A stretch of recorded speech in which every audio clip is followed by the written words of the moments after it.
नमस्कार दोस्तों, आपके अपने परिवार एम एन स्टडी सेंटर में एक बार फिर से स्वागत है। जैसा कि आपको पता है, हमने क्या पढ़ रहे थे, मौर्य साम्राज्य हम पढ़ रहे थे। और मौर्य साम्राज्य की हमने शुरुआत करती थी। सबसे पहले हमने क्या पढ़ा था? सबसे पहले हमने चंद्रगुप्त मौर्य पढ़ा। उसके बाद किसको पढ़ा? बिंदुसार को पढ़ा। और आज की क्लास में पढ़ने वाले हैं अशोक महान के बारे में पढ़ने वाले हैं।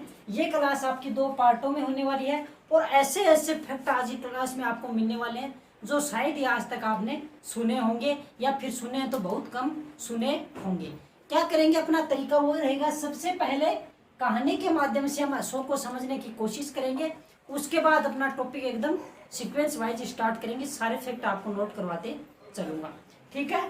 तो ज्यादा समय न लेते हुए मैं सीधा सीधा अपनी बात पे आता हूँ कि आखिरकार अशोक क्यों महान हो गया, अशोक महान क्यों कहलाया, क्या क्या रीजन थे, कि क्या कारण था उसका, सारी चीजें मैं आपको बताने वाला हूँ। तो अशोक की बात करें, अशोक का राजाभिषेक या फिर अशोक गद्दी पे कब बैठा। अशोक की बात करें तो ये गद्दी पे कब बैठे थे? ये बैठे थे 261 ईसा पूर्व में। कब बैठे थे? 261 ईसा पूर्व में। कब? 261 ईसा पूर्व में गद्दी पे बैठ गए थे। अब क्या होता है, गद्दी पे बैठ गए थे और अपने आसपास के मतलब ये बड़े लड़ाकू टाइप के इंसान थे। क्या थे? लड़ाकू टाइप के इंसान या फिर राजा थे। तो अब होता क्या है कि 261 ईसा पूर्व में ये गद्दी पे बैठ जाते हैं। और गद्दी पे बैठने के 8 साल बाद या 8वें वर्ष, तो 8वें वर्ष की बात करें तो कब होगा? 261 ईसा पूर्व में। कब होगा? 261 ईसा पूर्व में। और इनसे पहले शासक कौन थे? वो थे बिंदुसार। कौन थे? बिंदुसार इनसे पहले शासक थे। अब क्या होता है, 261 ईसा पूर्व क्यों महत्वपूर्ण है? क्योंकि 261 ईसा पूर्व में क्या हुआ था? कलिंग का युद्ध हुआ था। क्या हुआ था? कलिंग का युद्ध हुआ था। और ये कलिंग का युद्ध इनके लिए ये मान लो एक वरदान साबित हुआ। कैसे? क्या हुआ? क्या रीजन था कि कलिंग का युद्ध इनके लिए वरदान साबित हुआ? पूछा भी जाता है एग्जाम में कि अशोक के जीवन की सबसे महत्वपूर्ण घटना कौन सी थी, तो वो थी कलिंग युद्ध। कौन सा युद्ध था? कलिंग युद्ध था। कब हुआ था? 261 ईसा पूर्व में हुआ था। अब बात करते हैं विस्तार से। सबसे पहले बात करेंगे जो अशोक थे, इनकी माता का नाम क्या था? इनकी माता का नाम था शुभद्रांगी। क्या नाम था इनकी माता का? इनकी माता का नाम की बात करें तो शुभद्रांगी इनकी माता का नाम था। क्या नाम था? शुभद्रांगी। ठीक है। अब असली कहानी स्टार्ट होती है। बड़े ही ध्यान से आपको सुनना है। क्या होता है, 261 ईसा पूर्व में कलिंग का युद्ध होता है। कलिंग का युद्ध होने के बाद उसमें ये कहते हैं कि लाखों मतलब महिलाएं और बच्चे उसमें बहुत ज्यादा मारे गए। अशोक ने सबको धड़ाधड़ सबको काट डाला। अब क्या होता है, अशोक इस युद्ध के बाद उदास रहने लग जाता है, महलों में उसका मन नहीं लगता है। फिर क्या होता है कि जैसे ही, अब आपको पता है, आपको अपने घर में भी ऐसा ही होता है, जब अपने पिताजी मतलब कुछ टेंशन में होते हैं तो माता जी आके पूछती है कि सुनते हो क्या, क्या हुआ? ऐसा ही कुछ हुआ अशोक के साथ। अशोक बैठे थे आराम से, अब इनकी पत्नी आके पूछती है, हेलो सुनते हो क्या? तो अशोक क्या कहता है? अशोक की बात करें तो अशोक कहता है हाँ बोल। सीधा क्या कहता है? हाँ बोल। अब क्या होता है, बार बार मतलब कि पत्नी पूछती है क्या आखिरकार बात क्या, आप इतने उदास क्यों रहते हो आजकल?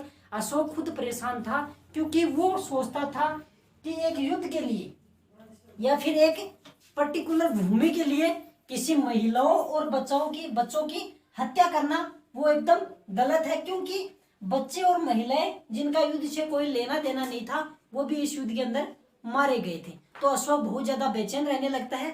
उनकी पत्नी पूछती है तो फिर वो क्या कहता है, भाग यहाँ से। बार बार आखिर जब पूछती है क्या हो रहा है क्या हो रहा है, क्या कहते हैं, भाग यहाँ से। इंसान चिड़चिड़ा नहीं हो जाता है? इस प्रकार से कुछ अशोक एकदम से चिड़चिड़े टाइप रहने लगे थे। फिर क्या होता है, इनका एक भतीजा था। कौन था? भतीजा था निग्रोध। कौन था? निग्रोध भतीजा था। तो अब क्या होता है, इससे पहले क्या होता है, जब जैसे इनकी पत्नी बार बार इनको आके कहती है कि क्या हो गया आखिरकार, तो अशोक गुस्से में आके क्या कहता है, इन हाथों ने, क्या कहता है, इन हाथों ने हथियार चलाने छोड़े हैं, चलाना नहीं भूले। ये डायलॉग आपने सुना होगा। तो क्या होता है, मतलब कि ये कहना चाहता है कि मैंने युद्ध छोड़ने की सोची है, लेकिन ये मत सोच कि मैं हथियार चलाना भूल गया। तो ऐसा कुछ होता है। फिर ये अपने भतीजा जो निग्रोध था, कौन था? भतीजा था इनका निग्रोध। उनसे इनको प्रेरणा मिलती है। क्या मिलती है? प्रेरणा मिलती है। किसकी? इनको प्रेरणा मिलती है बौद्ध धर्म को अपनाने की, किसको? बौद्ध धर्म को अपनाने की इनको प्रेरणा मिलती है। इस बात में आपको कंफ्यूज नहीं होना है, एग्जाम के अंदर पूछा जाता है कि अशोक को बौद्ध धर्म की मतलब बौद्ध धर्म उसको अपनाना चाहिए, ये प्रेरणा उसे कहां से मिली? निग्रोध से। किससे मिली? निग्रोध से। ठीक है, प्रेरणा मिल गई निग्रोध से।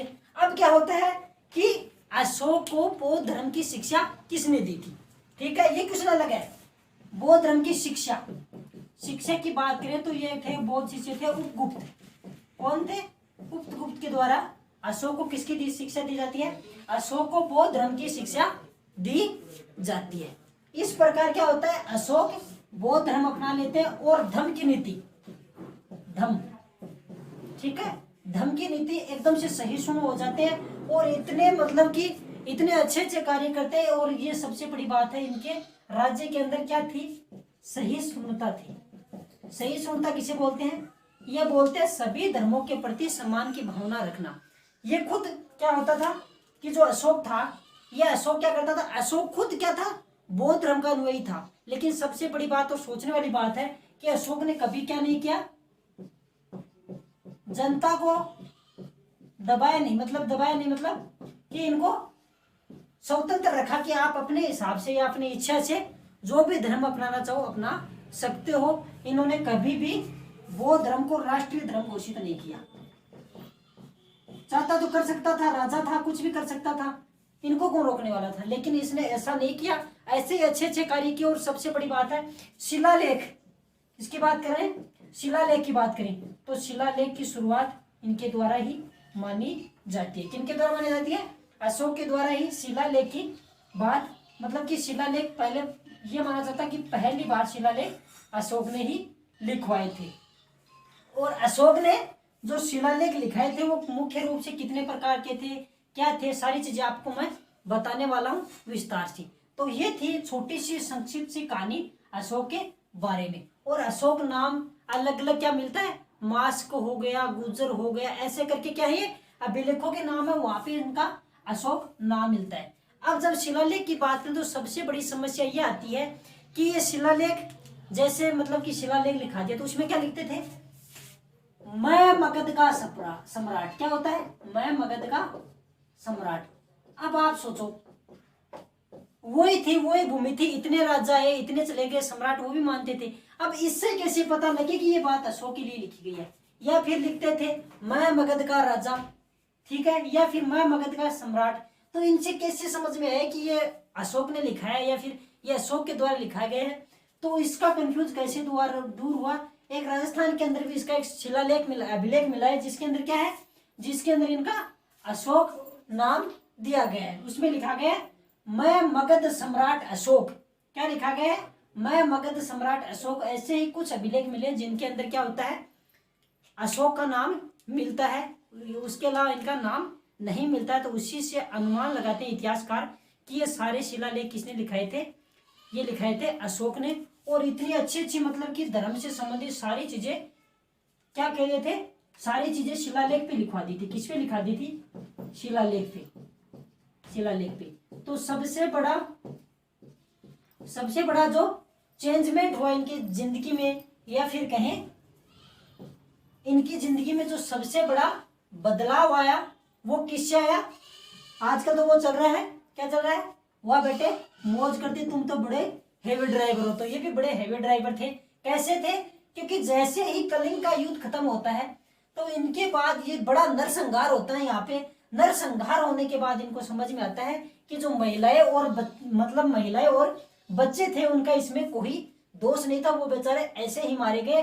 उसके बाद अशोक क्या करता है? सहिष्णुता या धम्म की नीति अपना लेता है। किसकी नीति अपना लेता है?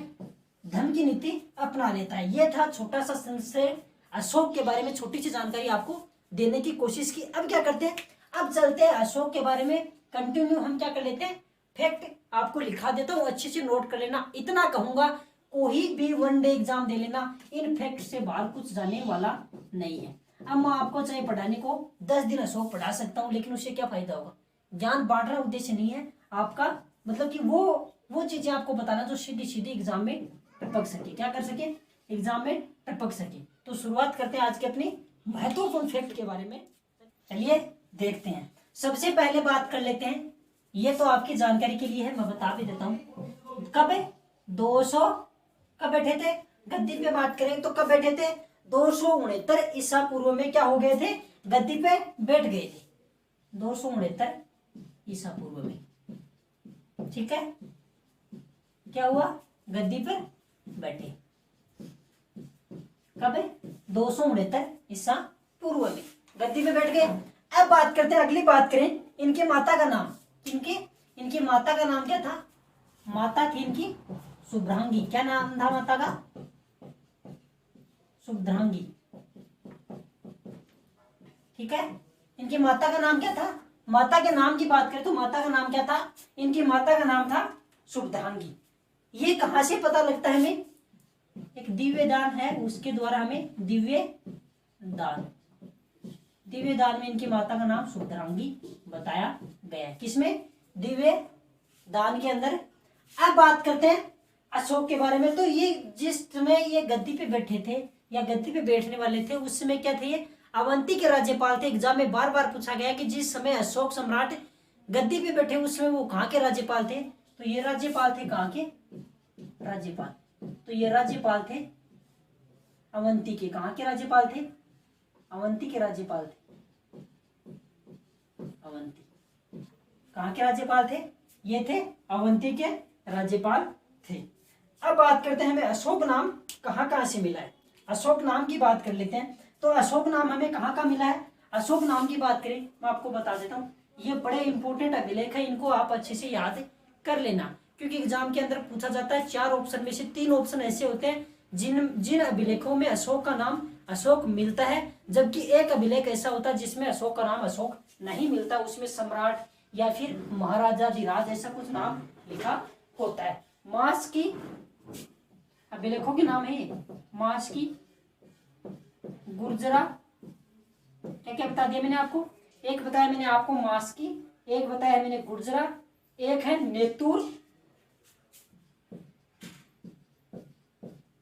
ठीक है, एक ऐसा नाम है उडेगलूम, ऐसा कुछ करके नाम है, इसको आप एक बार क्रॉस चेक कर लेना। क्या नाम है इसका, मास्की, गुर्जरा, नेतुर, और एक है उडे गोलुम। उडे गोलुम है, या फिर कई कई जगह इसको गोलुम भी लिखा जाता है। इसके अंदर क्या होता है, इसके अंदर अशोक नाम मिलता है। क्या नाम मिलता है, अशोक नाम, अशोक नाम मिलता है। एक बार मैं करवा के आपको थोड़ा इनका क्विक रिवीजन भी करवा दूंगा, ताकि आपको क्लास के अंदर ही थोड़ा बहुत याद हो जाए। अशोक नाम मिल गया। अब बात कर ले, एक नाम आता है, यहाँ अच्छे से मैं आपको नोट करवा देता हूँ, अलग मार्कर से लिख देता हूँ। यहाँ पे क्या लिखता हूँ, राणियों अशोक नाम मिला है। क्या मिला है, राणियों अशोक, राणियों अशोक। क्या नाम मिला है, राणियों अशोक नाम मिला है। ये भी एग्जाम में बहुत बार पूछा गया है। क्या पूछा गया है, राणी अशोक। ये राणी अशोक जो नाम है ये कहाँ पे मिला है, ये मिला है कनगनहली, कनगनहली कहाँ मिला है, जो क्या है, राणियों अशोक, या फिर कहें राणा अशोक नाम कहाँ मिला है, कनगनहली मिला है। ठीक है, ये क्या है, शिलालेख, मूर्तिशिल्प शिलालेख है, मूर्तिशिल्प शिलालेख। ठीक है, मूर्तिशिल्प शिलालेख है। क्या है, मूर्तिशिल्प शिलालेख है। ठीक है, ये हो गया। कहाँ है ये, कर्नाटक के अंदर है। कहाँ है, कर्नाटक में। बहुत ही इंपॉर्टेंट है, बड़े अच्छे से नोट कर लेना, या कहें स्वर्णिम अक्षरों से इसको लिख लेना। क्या हुआ, राणी अशोक कनगनहली मूर्तिशिल्प शिलालेख के अंदर मिलता है, जो कहाँ है, कर्नाटक के अंदर है। ठीक है, स्वयं को मगध का राजा बताया है। कहाँ का राजा बताया है, मगध का राजा बताया है स्वयं को। ठीक है, मगध का राजा किसमें बताया, भाफरू अभिलेख में। स्वयं को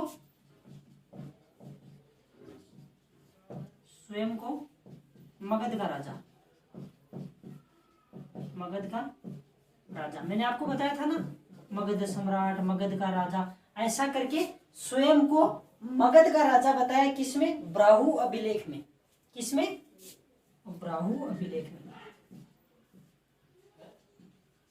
ब्राहु अभिलेख में क्या बताया है, स्वयं को मगध का राजा बताया है। कहाँ का राजा बताया है, मगध का राजा बताया है।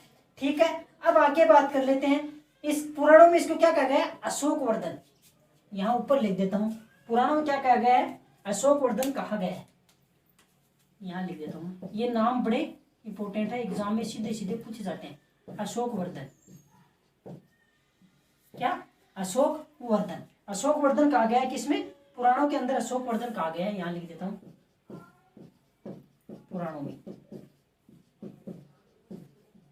ठीक है, ये हो गई इनसे नाम से जुड़ी हुई महत्वपूर्ण जानकारी। क्या हो गई, नाम से जुड़ी हुई महत्वपूर्ण जानकारी हो गई। ठीक है, अब बात करते हैं इसके अंदर क्या हुआ था कि जैसे आपको पता है कि लगभग हर राजा के दरबार में क्या आता था, विदेशों से जो राजा थे वो राजदूत भेजते थे। क्या भेजते थे, राजदूत भेजते थे। तो इनके दरबार में राजदूत कौन है वो हम आपको लिखा देता हूँ। ठीक है, अब बात करते हैं कि सबसे पहले वो लिखाने से पहले मैं आपको इनके धर्म के बारे में बता देता हूँ। धर्म क्या था इनका, बौद्ध धर्म, बौद्ध धर्म था। प्रेरणा किससे मिली थी, प्रेरणा मिली थी निग्रोध से। प्रेरणा किससे मिली, प्रेरणा ये किसी लड़की का नाम नहीं है, ये लड़के का नाम है, इनका भांजा था। ठीक है, शिक्षा किससे ली, बौद्ध धर्म की शिक्षा किससे ग्रहण की, उपगुप्त से। किससे की, बौद्ध धर्म की जो शिक्षा ग्रहण की थी वो की थी उपगुप्त से। किससे की थी, उपगुप्त से की थी। ठीक है, अब आगे बात करते हैं। मिस्र के राजा थे, कौन थे मिस्र के राजा, वहां लिखा देता हूं, मैं यही लिखा देता हूं आपको। राजदूत किसने भेजा था, ठीक है, राजदूत की बात करें तो राजदूत किसने भेजा था, राजदूत भेजा था मिस्र के राजा, मिस्र के राजा थे, मिस्र के राजा के द्वारा इनके जो दरबार था उसके अंदर राजदूत भेजा गया था। ठीक है, मिस्र के राजा के द्वारा। तो मिस्र के राजा थे किला डोल्फस, जिसको टोलमी सेकंड कहा जाता है।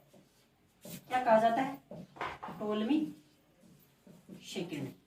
क्या बोला जाता है, डियोडोल्फस थे जिनको क्या बोला जाता है, टोलमी सेकंड बोला जाता है। वो उन्होंने इनके दरबार में क्या भेजा था, राजदूत भेजा था। और कहाँ के राजा थे ये टोलमी सेकंड, ये थे मिस्र के राजा। उम्मीद है इतनी बातें आपको अच्छे से समझ में आई होगी। ठीक है, अब राजदूत की बात करें, राजदूत का नाम क्या था, डियानीसिस। क्या राजदूत का नाम क्या था, डियानीसिस। ठीक है, उम्मीद है इतनी बात बहुत ही अच्छे तरीके से आपको समझ में आई होगी। क्या पकड़ लिया आपने अच्छे से। जल्दी से मैं आपको थोड़ा क्विक रिवीजन करा देता हूँ। 269 ईसा पूर्व में गद्दी पे बैठते हैं, माता का नाम सुभद्रांगी या दिव्यदान के अनुसार। अशोक वर्धन नाम कहाँ मिलता है, पुराणों के अंदर मिलता है। मास की गुर्जरा नेतुर और उडे गोलुम नामक अभिलेख, उनमें क्या नाम मिलता है, अशोक नाम मिलता है। राणे अशोक कहाँ नाम मिलता है, कनगनहली मूर्ति शिल्प शिलालेख है कर्नाटक के अंदर, उसमें क्या नाम मिलता है, राणे अशोक मिलता है। स्वयं को मगध का राजा किसमें बताया, ब्राहु अभिलेख में बताया। बौद्ध धर्म की प्रेरणा किससे मिली थी, निग्रो जो भतीजा था इनका उससे मिली थी। शिक्षा किससे ली थी बौद्ध धर्म की, उपगुप्त से ली थी।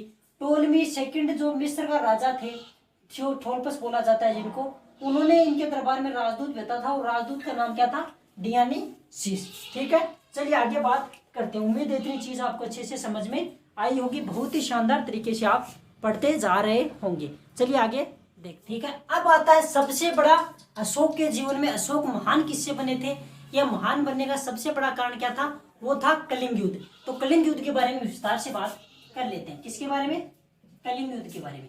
कलिंग युद्ध, कलिंग युद्ध वैसे हुआ कब था, इनके राज्याभिषेक के 8वें वर्ष में। 269 ईसा पूर्व में गद्दी पे बैठे थे और 8वें वर्ष में बोले तो 261 ईसा पूर्व में क्या हुआ था, कलिंग का युद्ध हुआ था। क्या युद्ध हुआ था, ये हुआ था 8वें, मतलब कि 8वें वर्ष में। यहाँ लिख देता हूँ 8वें वर्ष में। कौन से 8वें वर्ष में, राज्याभिषेक के 8वें वर्ष में। बोले तो 261 ईसा पूर्व में क्या हुआ था, 261 ईसा पूर्व में कलिंग का युद्ध हुआ था। ठीक है, अब क्या होता है इससे, जो कलिंग की राजधानी थी तोसली पर अधिकार कर लिया था। किस पे अधिकार कर लिया था, राजधानी तोसली पे अधिकार कर लिया था। और ये जानकारी किससे मिलती है हमें, अशोक के 13वें शिलालेख से। राजधानी राजधानी तोसली पर अधिकार कर लिया था। राजधानी तोसली पर अधिकार, ठीक है, राजधानी तोसली पे अधिकार कर लिया था। और ये जानकारी हमें कहाँ से मिलती है? 13वें शिलालेख की। अशोक के शिलालेख किस प्रकार थे? बहुत ही शानदार तरीके से आपको, एकदम बहुत अच्छे तरीके से आपको समझाने वाला, ठीक है। 13वें शिलालेख से हमें क्या जानकारी मिलती है? कलिंग युद्ध की जानकारी मिलती है, जिसमें बताया गया है कि अशोक ने कलिंग आक्रमण करके राजधानी तोसली पर अधिकार कर लिया था। यह था कलिंग युद्ध के बारे में आपके लिए शानदार जानकारी। अब आगे बात करते हैं कि इन्होंने यात्रा की थी, राज्याभिषेक के बाद इन्होंने यात्रा की थी। वो यात्रा मैं आपको बता देता हूँ कहाँ कहाँ इन्होंने यात्रा की थी या किस प्रकार से की थी, वो बात करते हैं। राज्याभिषेक की बात करें, राज्याभिषेक होने के बाद क्या करते हैं? यात्रा करते हैं। तो कहाँ कहाँ की यात्रा करते हैं, किस वर्ष करते हैं, यात्रा के बारे में पूछा जाता है। ऐसा मतलब कि ऑप्शन में 4 ऑप्शन होते हैं, 3 उन्होंने यात्रा की थी, तो क्या करते हैं? 3 यात्रा डाल देते हैं और एक स्थान दूसरा नाम दे देते हैं। फिर पूछते हैं इनमें से सम्राट अशोक ने कहाँ की यात्रा नहीं की थी। वो टाइम गया जिसमें क्या होता था, आपको पूछा जाता था भारत की राजधानी कहाँ, आप ऐसे टिक कर देते थे दिल्ली। अब ऐसा नहीं होता है। अब क्या है, एग्जामिनर अंदर घुस के जाता है, 3 ऑप्शन क्या करता है? सही देता है और एक ऑप्शन गलत देता है। वही बंदा कर पाएगा जिन्होंने बहुत अच्छे तरीके से तैयारी की है। इस बात को गांठ बांध लेना आप, ठीक है। अब आगे बात करते हैं। मैं क्या कह रहा था आपको, यात्रा के बारे में बता रहा था। तो यात्रा की बात करें 10वें वर्ष में, राज्याभिषेक के 10वें वर्ष में, राज्याभिषेक के 10वें वर्ष में कहाँ गए थे? बोध गया। 10वें वर्ष में कहाँ गए? बोध गया, ठीक है, हो गई बात। राज्याभिषेक होने के 8वें वर्ष में क्या होता है? कलिंग का युद्ध होता है। उसके बाद धर्म की नीति अपनाते हैं और फिर क्या होता है? राज्याभिषेक होने के 10वें वर्ष मतलब कि 61, 60 और बात करें तो 259 ईसा पूर्व के समथिंग क्या करते हैं? ये बोध गया की यात्रा पे जाते हैं। उसके बाद किसे जाते हैं? बोध गया है वहां की यात्रा पे जाने के बाद ये क्या करते हैं? वहां से जाते हैं ये निगाली सागर और फिर जाते हैं लुम्बिनी। कब जाते हैं? यहां से कहा जाते हैं? निगाली सागर, निगाली सागर राज्याभिषेक के 12वें वर्ष में। ये बात भी आप नोट कर लेना, ठीक है, निगाली सागर। उसके बाद बात करें निगाली सागर की बात करें, तीसरे नंबर पे कहाँ जाते हैं? ये जाते हैं लुम्बिनी के अंदर, राज्याभिषेक के 20वें वर्ष में लुम्बिनी। ये थी इनकी प्रमुख यात्रा। क्या थी? प्रमुख यात्रा थी इनकी। किससे संबंधित थी ये? कि राज्याभिषेक होने के बाद जैसे कलिंग युद्ध होता है 261 ईसा पूर्व में। अब कुछ लोग ऐसे सोच रहे होंगे कि ये गद्दी पे कब बैठे थे? कब बैठे थे? 269 ईसा पूर्व में गद्दी पे बैठे थे। अब सोचो कि कलिंग युद्ध ऐसा थोड़ी होता है कि देखो, मतलब नॉर्मली सोचें तो क्या सोचेंगे कि 269 में, ऐसे दिमाग लगाएंगे 269 में तो ये गद्दी पे बैठा, फिर ये 261 में वापस कैसे आ गया? आपको पता है, मैंने आपको बार बार समझाया, ये क्या है? 0। यहाँ से ईसा मसीह का जन्म माना जाता है। क्या माना जाता है? ईसा मसीह का जन्म माना जाता है। इसके अंदर यहाँ क्या होगा? ये 0 मान लिया, तो इसके पीछे जाएंगे तो क्या होगा? इधर जैसे आएंगे, अब ये मान लो यहाँ है, यहाँ क्या था? 269 था, तो 261 कहाँ होगा? 261 तो इधर ही होगा, नहीं होगा क्या? तो इस तरह से हम आ रहे हैं, ऐसे ऐसे करके यहाँ 0 आ जाएगा। 0 के बाद जैसे आप जोड़ना चाह रहे हैं ना, 1 आता है, 2 आता है, वैसे जुड़ता है, ठीक है।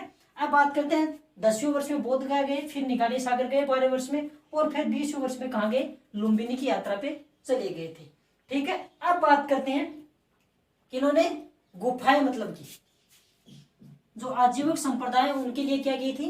गुफा घर या फिर कहें गुफाओं की संरचनाएं की थी। वो किस प्रकार से की थी मैं आपको बताने वाला हूँ, ठीक है। अब बात करते हैं गुफाओं का निर्माण कराया था, कौन से स्थान पे कराया था वो मैं आपको बता देता हूँ। यह कराया था बाराबार की पहाड़ियों के अंदर 4 गुफाओं का करवाया था। एग्जाम के अंदर बहुत बार इनका नाम पूछा गया है। बार की पहाड़ियों में कितनी गुफाएं थी? 4। चारों के नाम आपको मैं नोट करवा देता हूँ। और इनकी जो ये थी मतलब कि गुफाओं का निर्माण क्यों करवाया गया था? वो क्या गया था? आजीविक संप्रदाय के लिए, ठीक है। अब बात करते हैं आजीविक जो संप्रदाय होते थे, उनके जो ऋषि मुनि होते थे, उनके निवास स्थान के रूप में ये गुफाओं का निर्माण किया गया था, ताकि वहां उनको कोई डिस्टर्ब ना करें, वो आसानी से अपनी साधना कर सकें। तो बात करते हैं, सबसे पहले बात करते हैं, एक का नाम था, एक गुफा का नाम था करज। क्या नाम था? कर्ज। वो वाला कर्ज नहीं, दूध का कर्ज। आप सोच रहे होंगे जैकी श्रॉफ वाली फिल्म दूध का कर्ज, वो कर्ज नहीं, ये बार बार की पहाड़ियों का नाम है जिसमें से जो आजीविका संप्रदाय के लिए, निवास के लिए बनाई गई थी, इनमें था एक कर्ज। कर्ज के अलावा बात करें, एक था चौपार। चौपार क्या था? कर्ज, चौपार। कौन कौन सी हो गई? बार बार पहाड़ियों के अंदर कर्ज, चौपार, एक था सुदामा और एक थी विश्व झोपड़ी। सुदामा और चौथी कौन सी थी? ये थी विश्व झोपड़ी। कौन सी थी? विश्व झोपड़ी। विश्व झोपड़ी थी और किनके लिए थी? यहां लिख देता हूं, आजीवक संप्रदायों के निवास के लिए। आजीवक संप्रदाय के निवास हेतु। शॉर्ट में लिख रहा हूं क्योंकि समय को देखते हुए आपका समय भी ज्यादा ना हो और सारी चीजें आपको मिल जाए आसानी से। तो आजीवक जो बार की पहाड़ियां थी, वहां पे 4 गुफाएं निर्माण करवाया गया था अशोक के द्वारा। कर्ज, चौपार, सुदामा, विश्व झोपड़ी। और क्यों करवाया गया था? आजीवक संप्रदाय थे, उन जो ऋषि मुनि थे, उनके निवास स्थान के लिए करवाया गया था। ठीक है, ये थी इनके सामान्य जीवन से जुड़ी हुई जानकारी। अब क्या करते हैं, एक छोटी सी बात मैं बता देता हूँ, उसके बाद हम शिलालेख स्टार्ट करेंगे, वो करेंगे कल की क्लास में। बौद्ध धर्म का थोड़ा सा प्रचार बता देता हूँ। क्यों?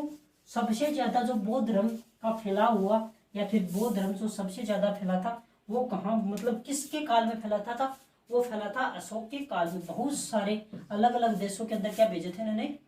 आज बौद्ध धर्म का प्रचार करने के लिए प्रचारक भेजे थे, जिनमें इनकी बेटी भी शामिल थी। तो वो बात कर लेते हैं। सबसे पहले बात करेंगे, महेंद्र व संघमित्रा को कहाँ भेजा था?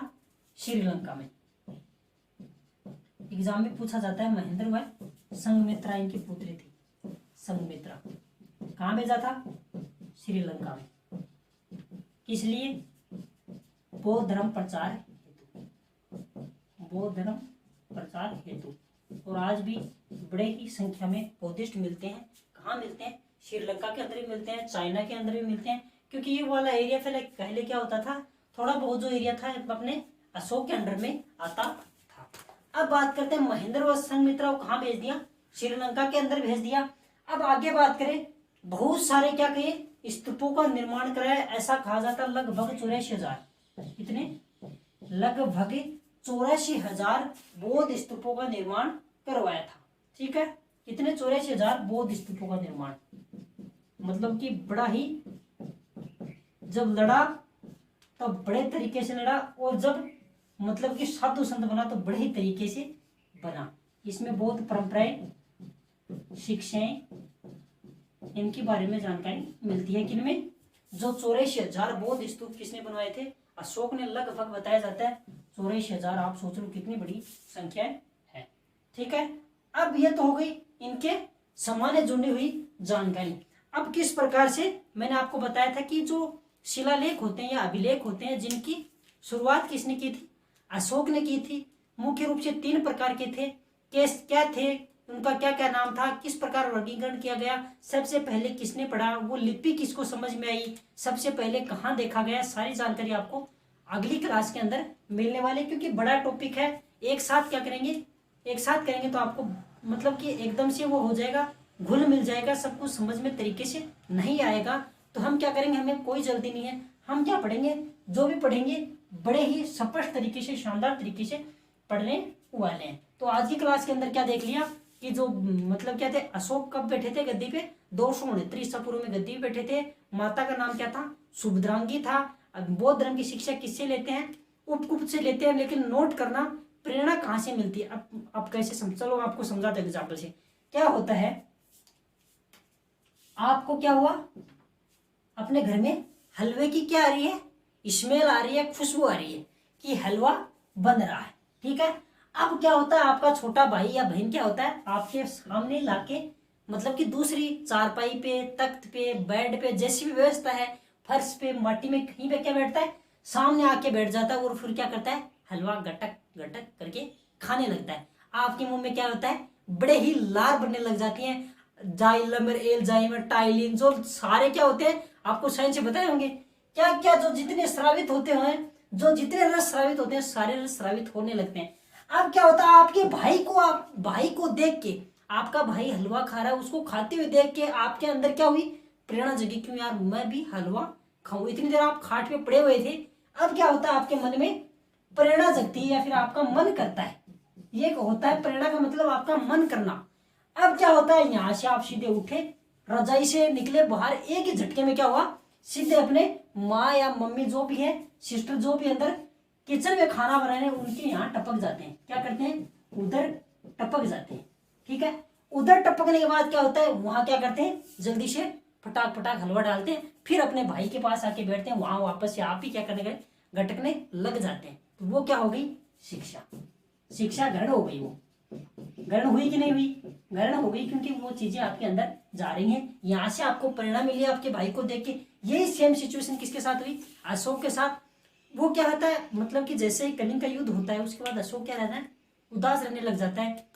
जब भी उसको उसकी पत्नी पूछती है, तो वो बात पहले मैंने आपको बताई थी, वो अपनी पत्नी को वही बात बोलता है कि इन हाथों ने सिर्फ हथियार चलाने छोड़े हैं, चलाना नहीं भूले। मतलब कि मैंने सिर्फ युद्ध करने मतलब करना छोड़ा है, ये मत सोच कि मुझे हथियार चलाने नहीं आते हैं। तो फिर क्या होता है कि वो मतलब ऐसे परेशान घूमता रहता है। और इनका भतीजा होता है निग्रोथ, वो बड़ा खुश रहता है, अपने आप में मगन रहता है। तो अशोक उससे पूछता है कि आखिरकार तेरी इस खुशी का राज क्या है। तो वो कहता है बौद्ध धर्म अपनाओ। वो क्या क्या कहते हैं ना, करो करो करने से होगा योग, बस वही बात है। तो वो कहता है बौद्ध धर्म अपनाओ। अब इतनी बात सुन के अशोक के मन में आता है कि यार आखिरकार फंडा क्या है, करके तो देखिए। वहां से प्रेरणा मिली, करने के बाद क्या होते हैं, आपके सामने है अशोक महान बन जाते हैं। तो ये थी, ये किचन वाला आपको कैसा लगा एग्जाम्पल, आप जरूर बताएंगे। आज की क्लास में क्या करना है, कमेंट करके बताना है कि क्लास कैसी लगी। और वीडियो पसंद आए तो वीडियो को लाइक करें, शेयर करें, कमेंट करें। चैनल पे पहली बार विजिट कर रहे हैं तो चैनल को सब्सक्राइब कर लें और बेल आइकन को प्रेस करना ना भूलें, ताकि आने वाली वीडियो की नोटिफिकेशन सबसे पहले आपको प्राप्त हो। और हाँ, आप सोच रहे होंगे कि हमें स्कूल एजुकेशन के बारे में बता दिए लेकिन वीडियो क्यों नहीं मिल रही, तो उसका रीजन मैं आपको बता देता हूँ। अभी क्या है, जो 10th क्लास है उसकी बुक हमने किसी से मंगवाई थी, शहर तो जा नहीं पाए, किसी से मंगवाई थी, तो वो अभी लेके नहीं है। जैसे ही 10th क्लास की बुक लेके आएगा तो हमारा प्लान सबसे पहले ये है कि जो बोर्ड की क्लासें हैं उनकी क्लास स्टार्ट करने का प्लान है। और क्या प्लान रहेगा, क्या रूटीन रहेगा, सारी चीज़ें आपको बता दी जाएंगी। तो आपसे वादा किया है तो वादा पूरा जरूर करेंगे। ठीक है, तो खुश रहिए, बड़ों का सम्मान कीजिए, छोटों को प्यार दीजिए, अपना व्यक्तित्व इस प्रकार स्थापित करें कि महिलाएं आपके साथ सुरक्षित महसूस कर सकें। धन्यवाद।